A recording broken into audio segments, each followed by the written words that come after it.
Kain.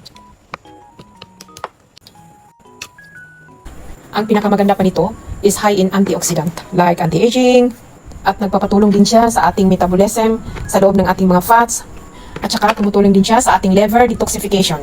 So gumawa ako ng 5 container para sa 5 araw.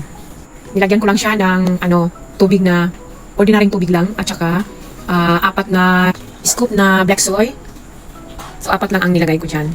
4 na scoop lang siya. Isang beses lang ako kumakain yan. Kung hindi ako makakain sa umaga, sa gabi na ako kumain. Tapos na natin nalagyan ng lahat, halo-haloin natin gamit ang tinidor. Tinidor lang ating gamitin kasi pag tinidor, madali lang siyang ma-dissolve.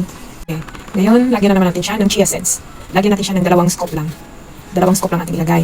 Kasi, madali siyang mag-sticky siya ba. Sa ganyang kalaki ang paglalagyan, talagang 2 scoop lang ang eksakto na measuring niya. Ang measuring sa chia seeds niya.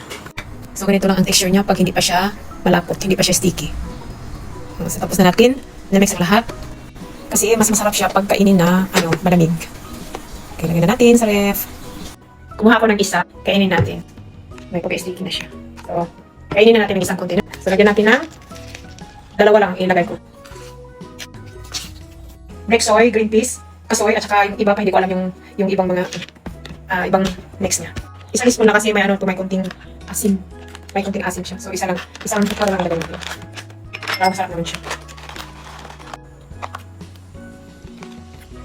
Kain.